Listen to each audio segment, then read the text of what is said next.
जो हालात हैं, जो लीडरशिप है, और आप सब अच्छी तरह जानते हैं। अगली तब्दीली तो बड़े दामा पर नई तब्दीली के चक्कर से ये जो अकरम सलीम साहब ने बात की, ये बड़ी खूबसूरत बात की है।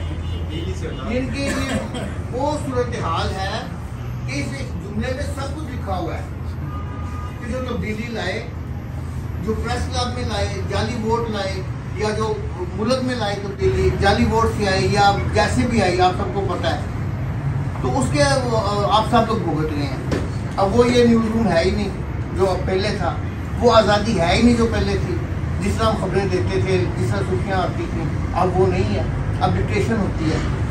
तो आप लोग वोट दें, अपना ज़मीर के मुताबिक दें। आप सबसे बड़ा ग्रुप है और सबसे ज़्यादा बाशूर लोग हैं। जो लीडरशिप है आपको अच्छी तरह पता है कि वो मुफादात हैं, प्रॉपर्टी करते हैं, कारोबार करते हैं, अमीर होते जा रहे हैं और आपका नाम बेचते हैं। एक वो धरना करते हैं पार्लियामेंट के सामने, 70 लोग तो खुद आए होते हैं, 30 बंदों का खर्चा 20 लाख रुपया, कोई चेक नहीं है, कोई पूछने वाला नहीं है। वो जो पैन फ्लेक्स लगाते हैं उसकी महाना आमदनी होती है, कोई चेक नहीं है, कोई अकाउंट पे दस्तखत नहीं है किसी जर्नलिस्ट की। तो उसके लिए आपसे ये दरख्वास्त है अपना वोट अच्छी तरीके से ज़मीर के मुताबिक इस्तेमाल करें, खास तौर पर अपना। और मैं पहले भी इलेक्शन के सिलसिले में आपके सामने हाजिर होता रहूँ। अब की बार हमने जागो ग्रुप से हमने कहा कि अब जबकि दूसरे बड़े बड़े पैनल जो है वो जंग ग्रुप की कोई नुमाइंदगी नहीं कर रहे, तो हमने सोचा इस बार जो जागो ग्रुप है वो जंग ग्रुप की नुमाइंदगी करेगा और जंग ग्रुप के अंदर भी उन दो सहाफ़ियों की नुमाइंदगी करेगा, ख़ासतौर पे जो आप बेरोज़गार हैं और जो आपके साथ शायद मौजूद नहीं हैं। और ये सिर्फ जंग की बात नहीं है, पूरे पाकिस्तान में मीडिया के साथ और ख़ासकर और इस्लामाबाद में जो इस वक्त न्यूज़ रूम्स हैं वो वीरान हो चुके हैं। तो हम उनकी खातर हमने अदर सैयद साहब को जागो ग्रुप की तरफ से सदारती उम्मीदवार नामजद किया है। तो मुझे उम्मीद है कि जंग ग्रुप अदर सैयद साहब की इसी कमरे, इसी छत के नीचे जो इन्होंने अपनी ज़िंदगी के कीमती साल गुजारे हैं, और आप इन्हें शायद हमसे भी बेहतर जानते होंगे, ये आपके अपने अदर सैयद साहब नाना साहब, आप तो कह रहे अदर सैयद साहब को बेहतर जानते होंगे। हम आपसे थोड़ा ये दरख्वास्त कर सकते हैं कि सदारती उम्मीदवार अजहर सैयद साहब ये जंग ग्रुप ने जो इनकी आइडियोलॉजी है उस पर कायम है और शायद इसी वजह से ये आज की सूरत हाल से दो चार और सेक्रेटरी के अहदे के लिए आबिद हाशमी साहब, ये कश्मीर जर्नलिस्ट फोरम के एक सीनियर जर्नलिस्ट हैं और तवील अरसे से सहाफ़त के शोबे में प्रोफेशनल जर्नलिस्ट हैं और जाने पहचाने जर्नलिस्ट हैं। तो सेक्रेटरी के अहदे के लिए आबिद हाशमी साहब हैं और फाइनेंस सेक्रेटरी के लिए मोहम्मद इश्तियाक साहब, ये आपके सामने खड़े हैं। और ये फाइनेंस सेक्रेटरी से पहले की सेहत है इनकी, तो अभी बने नहीं है।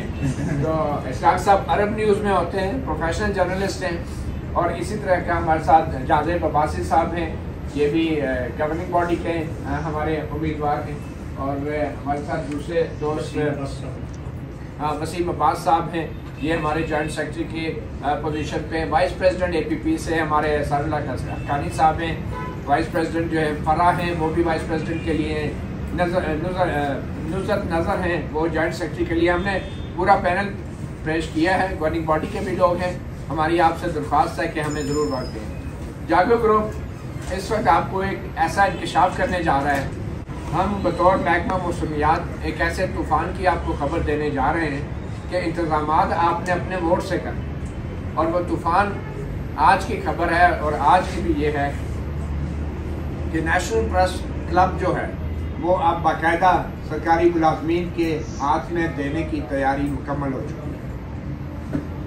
और उसकी मैं एक ठोस सबूत आपको देने जा रहा हूँ, वो ये है कि जर्नलिस्ट पैनल ने भी अपने सेक्रेटरी का उम्मीदवार APP से लिया।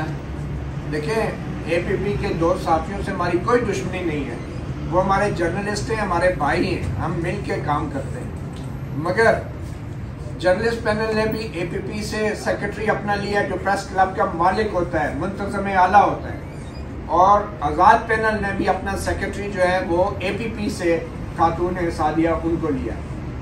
अब आप मुझे बताएं कि जो APP का सेक्रेटरी होगा प्रेस क्लब का, क्या वो मिनिस्टर की आंखों में आंखें डाल के आपके हकूक की बात कर सकेगा? बाकी मैं आप पे छोड़ता हूँ, मगर ये अब रिकॉर्ड की बात है। लिस्टें फाइनल हो चुकी हैं, दोनों बड़े पैनल ने अपने सेक्रेटरीज APP के इदारे से लिए हैं, और जो पैनल अपने सेक्रेटरी जैसे अहम तरीन ओहदे पे सरकारी मुलाजम नामजद करके आपसे वोट मांग रहा है, तो वो पैनल खुद क्या करेगा आगे जाके। तो आपके सामने आपके भाई अगर सैयद साहब खड़े हैं, आबिद हाशमी सेक्रेटरी हैं, फाइनेंस सेक्रेटरी जो हैं मोहम्मद इश्तियाक हैं, और मेरी आपसे अपील है कि आप हमें ज़रूर मौका दें। और वोट में आपको मेरा मौक़िफ़ ये कि वोट ज़ाया कब होता है, क्योंकि तासुर वाले जी ये तो हारने वाला पैनल है, तो वोट ज़ाया हो जाएगा।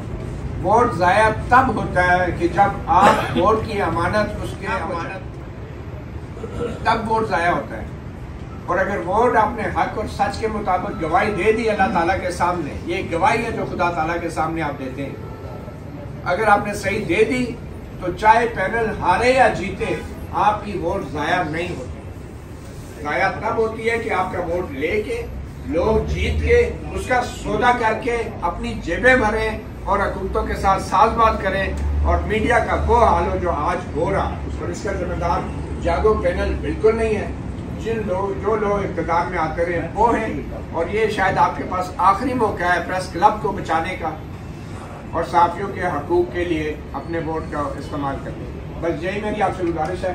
मैं राना साहब से कहूँगा कि हम हर दफ़ा हाज़िर तो होते हैं, लेकिन राना साहब आप बेशक हमारी हिमायत का ऐलान ना करें, लेकिन कम से कम आप जो मौजूदा सूरत हाल है अपने तजर्बे की बुनियाद पे आप खुद कुछ ना कुछ ज़रूर कहें अपने साथियों से।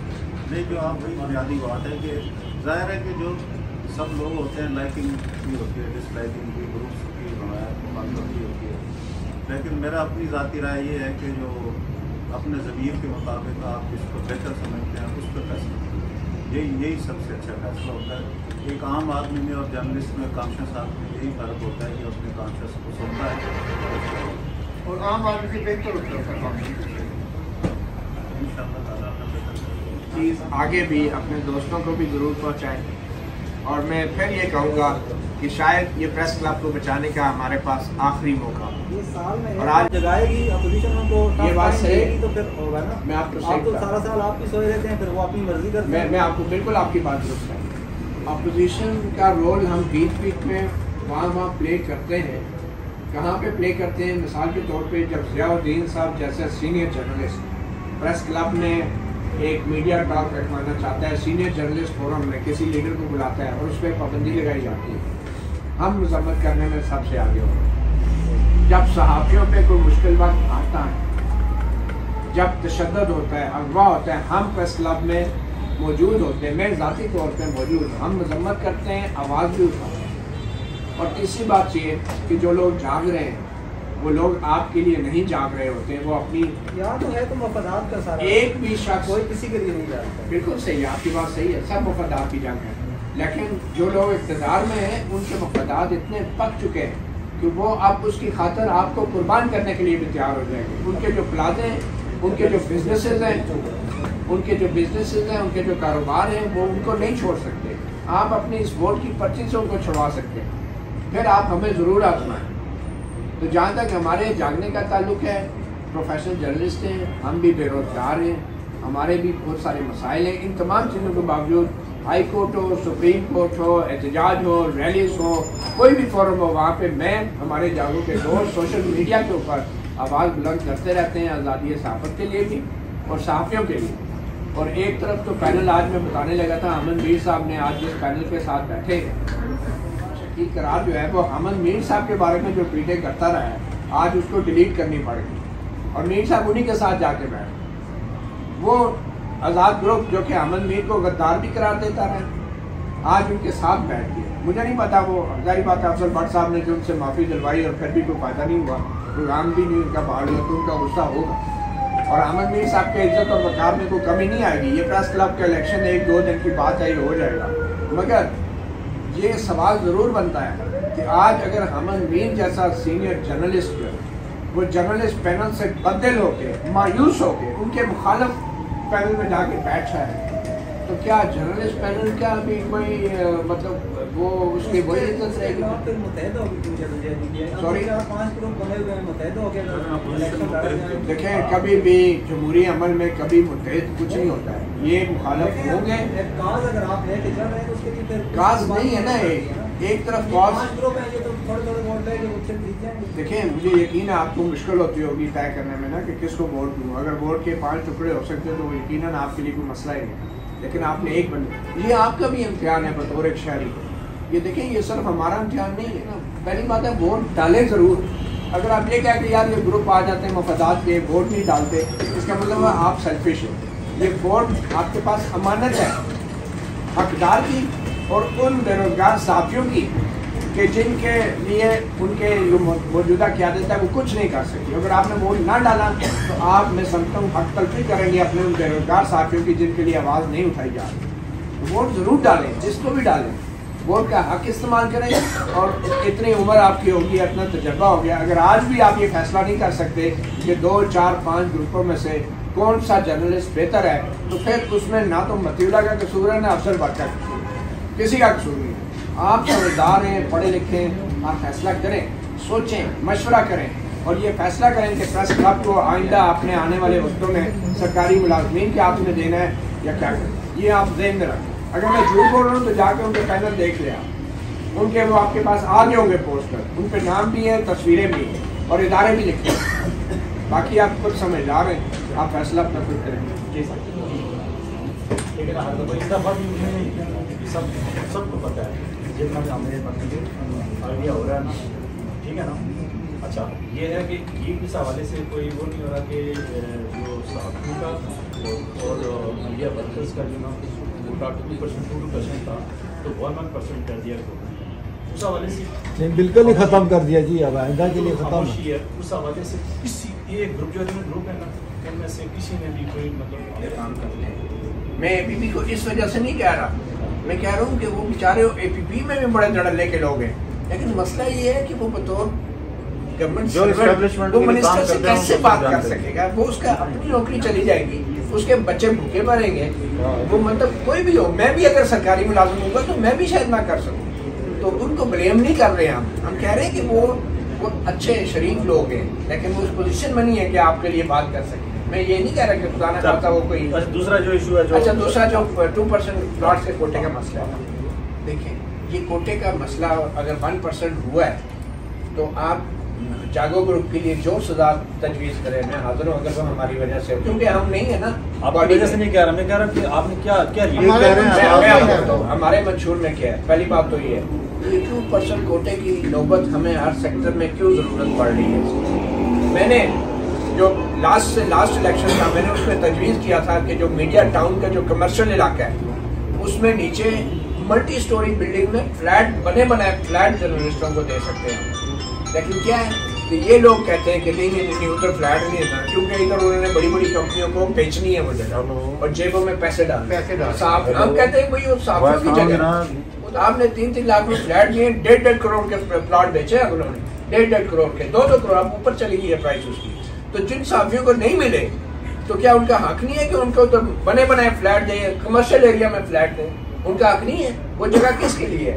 वो कोई प्राइवेट बिजनेस के लिए, वो साफियों की जगह है। साफियों को ऊपर फ्लैट दें, नीचे आपको कमर्शियल मार्केट, और हम उन्हीं को वोट देके जिता रहे हैं। हमने ये प्लान दिया, हमारे ज़हन में है। ये 2% कोटे का ये नाकामी है जर्नलिस्ट पैनल की, ये नाकामी है शकील करार की, अफजल भट्ट की, और सबसे बड़ा मसला ये है कि अफजल भट्ट जो कि पूरे पाकिस्तान के PFCTA का लीडर है, वो जब एक प्रेस क्लब के एक धड़े के इलेक्शन कैंपेन चलाएगा, जर्नलिस्ट पैनल का स्टिकर लगाएगा, तो फिर साफियों के साथ तो यही होगा ना जो हो रहा है। मतलब आपने पूरे पाकिस्तान के साफियों, कराची, पेशावर, लाहौर, कोयटा, उधर बैठ के आपने मनसूबाबंदी करनी है पूरे मुल्क के साफियों के हकूक के लिए, और आप बैठ के इधर जर्नलिस्ट पैनल का स्टिकर लगा के वोट मांग रहे हैं एक धड़े के लिए, एक प्रेस क्लब के। तो ये मसाइल तब पैदा होते हैं। तो प्लीज़ जिसकी गलती है उसको सजा मिलनी चाहिए, और अगर आप अपने वोट से नहीं पनिश कर सकते तो फिर आप अपने हकूक के लिए क्या लड़ेंगे? एक वही तो मौका होता है जब आपने चुप करके खामोशी से किसी के देखे बगैर बंदा देना होता है। अगर आप उस वक्त भी गलत गवाही देंगे, उस वक्त भी आप गलत बंदे को वोट देंगे, तो फिर आपने कहाँ अपने हक के लिए खड़ा होना है? हमारे अंदर जो जरूरत पैदा होती है लीडरों में, वो कोई घर से लेकर नहीं आता, वो तब पैदा होती है कि जब आप जैसे लोग खड़े होते हैं उनके साथ, तो तब जरूरत पैदा होती है। आप लोग अगर अफसल भट्ट से नहीं सवाल कर सकते या शकील करार से नहीं कर सकते, तो आप फिर के अपना जो सवाल ये उन्होंने उठाया, मुझे यकीन है कि जनरल पैनल के सामने भी ये सवाल होने चाहिए। करेंगे इंशाल्लाह, बिल्कुल बिल्कुल, जो भी आएंगे मुझे यकीन है, आई नो, मुझे यकीन है कि आप लोग करेंगे। और अगर उनके पास जवाब नहीं है तो फिर आप उन्हें पनिश करें। ये नहीं हो सकता कि चलो खैर है जी अगली बार देख इन्होंने चलन दियो, फिर फैसला आपके अपने। तो कोई और अगर सवाल? हाँ, अना का मसला आपने कहा, ये अना का मसला है। देखिए ये अना का मसला बिल्कुल नहीं है। हम शकील करार के साथ बैठे, आपको याद होगा एक दफ़ा हमने इलेक्शन लड़ा, हमारी सेक्रेटरी फाइनेंस जीती, ठीक है। शकील करार की तरफ से सहाफ़ियों के, जिन सहाफ़ियों पे हमला होता था, तशद्दुद होता था, शकील करार कहता था ये रियासत मुखालफ है, ये फौज मुखालफ है, ये को मुल्क दुश्मन है, ये गद्दार है, ट्वीटिंग करता था। इवन अमन भी को नहीं बख्शा उसने। आज अमन मीर साहब उसी अतार के लोनाडे से दुआ लेने चले गया, तस्वीरें छाप ली उनके साथ बैठे। तो हम इन लोगों के साथ नहीं बैठ सकते। ये लोग जिस एजेंडा के तहत आ रहे हैं, और ये अब दोनों ग्रुपों की कोशिश है कि एस्टैब्लिशमेंट को खुश करें, प्रेस क्लब हवाले करें, और ये हवाले होने लगा है। अगर आप लोगों ने इस वोट की पर्ची से ना रोका तो इस प्रेस क्लब के अंदर फिर फवाद चौधरी आके बैठा करेगा, फिर आपके प्रेसिडेंट और आप लोग वहां पे नहीं बैठा करेंगे, फिर पीआईडी के सारे लोग इसमें मेंबर होंगे, पीआईडी के सरकारी मुलाजिम भी फिर मेंबर बनेंगे। मेरी आपसे गुजारिश है, जो चीज़ें सामने नजर आ रही हैं इनके बैनरों पे, कम से कम उसके ऊपर तो आप अपना हक इस्तेमाल करें, उसके ऊपर तो उन्हें बताएं कि नॉट एक्सेप्टेड, रिजेक्टेड। तो प्लीज़ अपने वोट इस्तेमाल करें और वोट ज़रूर डालें प्लीज़। बाकी दोस्तों को भी कहें भाई जाओ वोट डालो, अल्लाह ताला पे छोड़ दें। आप नमाज पढ़ते हैं ना तो ये सोच के नहीं उठते कि बस कबूल होगी, आप खुदा ताला से कहते हैं ना कि कबूल करें। ये वोट भी वो दुआ है, वो इबादत है कि जो आप करके फिर अल्लाह ताला पे छोड़ देते हैं। ये नहीं सोचते कि इधर वोट गई तो मेरी ज़ाया हो जाएगी, तो इधर वोट गई तो बड़ी काम आएगी। वो काम किसी और के आती है, आपके काम नहीं आती। बहुत शुक्रिया।